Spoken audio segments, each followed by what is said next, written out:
शतमक विस्तार क्या है? शतमक यानी कि परसेंटाइल रेंज। वैसे तो मैंने आपको चतुर्थक विचलन के बारे में बता दिया, केंद्रीय प्रवृत्ति की मात्रा, इसकी मेन मीडियम मोड के बारे में बता दिया। जिन्होंने नहीं देखा डिस्क्रिप्शन में लिंक दिया हुआ है। आज मैं आपको परसेंटाइल रेंज की कैलकुलेशन कैसे करते हैं उसको डिटेल से बताऊंगा। तो सबसे पहले तो ये समझिए कि शतमक विस्तार होता क्या है। शतमक विस्तार का मतलब होता है कि किसी भी विचलन में जो 90 शतमक होता है, 90 शतमक यानी कि P90 तथा उसी विस्तार का 10वां शतमक यानी कि P10 का अंतर होता है। ठीक है ना। तो 90 शतमांक में से 10वें शतमांक को घटाने के बाद यानी कि 90 परसेंटाइल में से जो है 10 परसेंटाइल को माइनस करने के बाद जो बचेगा उसी को बोलेंगे हम परसेंटाइल रेंज। इसका मतलब ये हुआ कि यहाँ पर परसेंटाइल रेंज यानी कि PR इक्वल टू हो जाता है P90 माइनस P10। एक्चुअली में क्या होता है ना कि जैसे मीडियन क्या होता है, मीडियन किसी भी चीज़ को दो भागों में बांटता है। ठीक है, ये होता है मीडियन। और जो क्वार्टाइल विस्तार पढ़ा था आपने, ठीक है ना, इंटर क्वार्टाइल चतुर्थांश, ये जो है किसी भी चीज़ को चार भागों में बांटता है। लेकिन शतमक क्या होता है, वो किसी भी चीज़ को 100 भागों में बांटता है। कितने भागों में बांटता है? 100।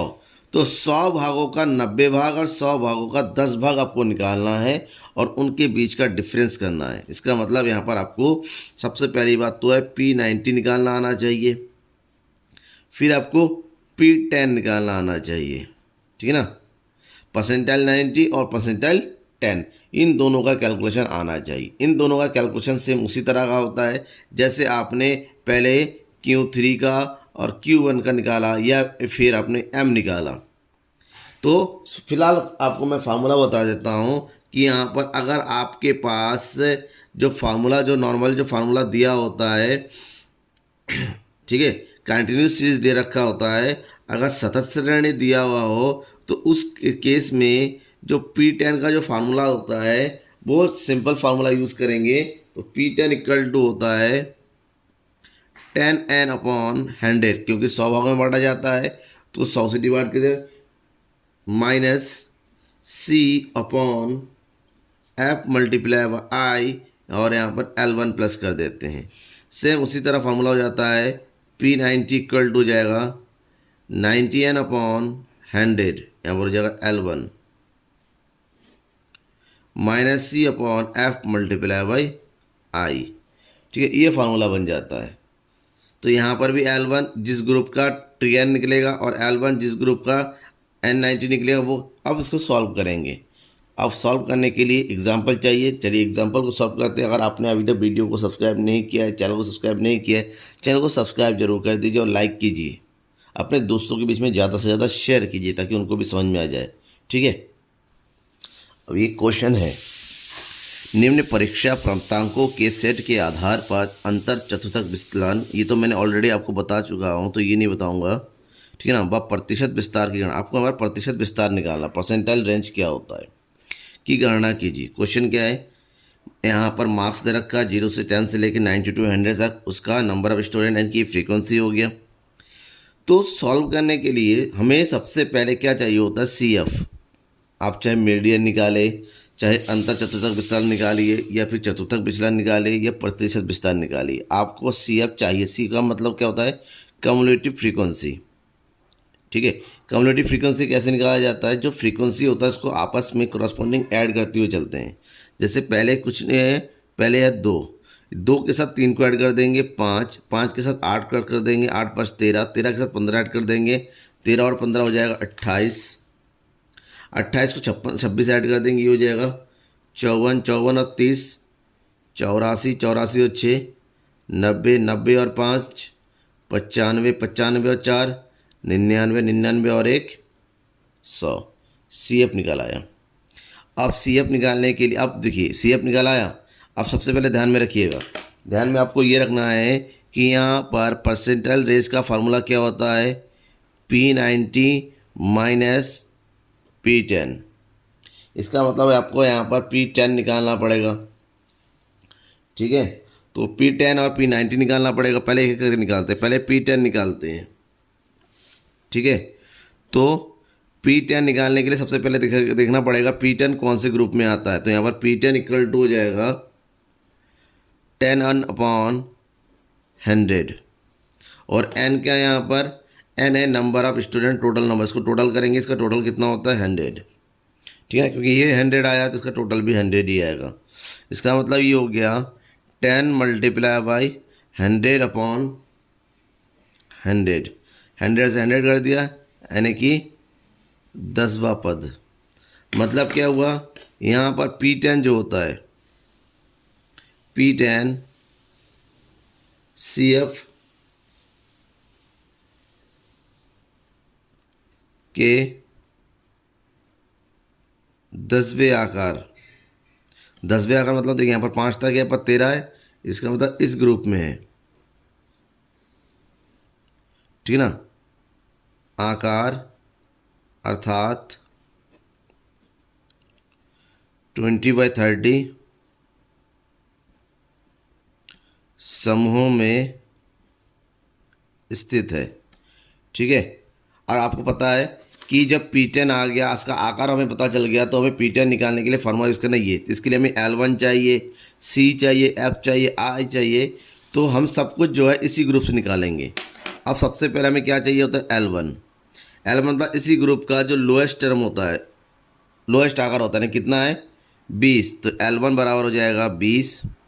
फिर चाहिए हमें C मतलब इस जो ग्रुप का हमने निकाला है CF, ये हो गया हमारा P10। इससे ठीक ऊपर वाला जो आइटम होता है वो C होता है, कम्युनिटी फ्रीक्वेंसी यानी कि 5। F इसी ग्रुप का फ्रीक्वेंसी यानी कि 8 और I यानी कि क्लास इंटरवल कितना दे रखा हुआ, दोनों के बीच का डिफरेंस 10। अब इसको उठाइए, फार्मूले में रखिए। इसका मतलब ये हो गया कि P10 इक्वल टू L1 प्लस 10n/100 minus C/F multiply by I। सबकी वैल्यू रख दीजिए अपने अपने जगह पर। तो वैल्यू जब रखेंगे L1 यानी कि 20, 10n/100 इसका मतलब ये हो गया 10, C का मतलब होता है 5, F है दिया हुआ 8 मल्टीप्लाई बाई 10। ठीक है, अब सबको सॉल्व करना भर रह गया। सॉल्व करेंगे तो ये जाएगा 2 5 ज़ा 10, 2 4 ज़ा 8, तो ये जाएगा 20 प्लस 10 में से 5 गया 5 मल्टीप्लाई बाई 5/4। ठीक है, यहाँ तक समझ में आ गया कैलकुलेशन। अब इसको आगे करते हैं। आगे करने के लिए क्या करना पड़ेगा, 20 प्लस 25/4। अब आपको क्या करना है, 20 प्लस 25 को 4 से डिवाइड करेंगे। ये हो जाएगा 4 6 ज़ा 24 पॉइंट, 4 2 ज़ा 8, 4 5 ज़ा 20। तो यहाँ पर आ जाएगा 26.25। हमें P10 मिल गया। ठीक है, P10 मिल गया, बट हमें P90 चाहिए अब। और P90 कैलकुलेट करेंगे, हमें चाहिए P90। तो सबसे पहले P90 का आकार निकालेंगे। P90 कहाँ है, P90 इक्वल टू हो जाएगा 90 n/100। इसका मतलब ये हो जाएगा 90 मल्टीप्लाई बाई, हमें पदों की संख्या कितनी है 100/100। तो ये हो जाएगा 90वां पद। अगर 90वां पद हमारा P90 में है तो 90वां पद कहाँ पर है, ये वाला ग्रुप 60 70। इसका मतलब ये हो जाएगा हमारा P90 ग्रुप। ठीक है, इसका मतलब होता ये हुआ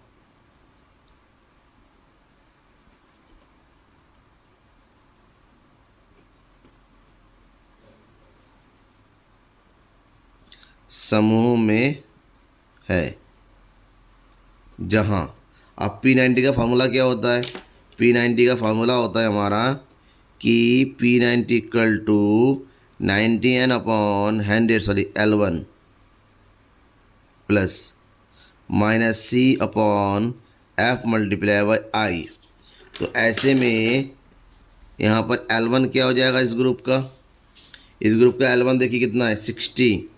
ठीक है, L1 इक्वल टू 60, 90n/100 तो ऑलरेडी कैलकुलेट कर लिया हमने 90। C इससे ठीक ऊपर वाला फ्रीक्वेंसी सॉरी कम्युनिटी 84 और F इसी ग्रुप का फ्रीक्वेंसी और I दिया हुआ है 10। अब इसको उठाइए फार्मूले में रखिए। फार्मूले में रखेंगे तो ये हो जाएगा P90 equal to 60 plus 90 minus 84 upon 6 multiply by 10। ठीक है, सॉल्व करेंगे, ये हो जाएगा 60 प्लस 90 में से 84 गया तो बचेगा 6 अपॉन 6 मल्टीप्लाई बाई 10। 6 से 6 कट गया तो ये हो जाएगा 60 प्लस 10 बन जा 10 इक्वल टू 70। तो P90 मिल गया और ऑलरेडी P10 हमने निकाल लिया है। तो फार्मूला निकालेंगे अब परसेंटाइल रेंज का, शतमक गुणा विचलन का। तो ये P90 percentile range equal to हो जाता है P90 माइनस P10।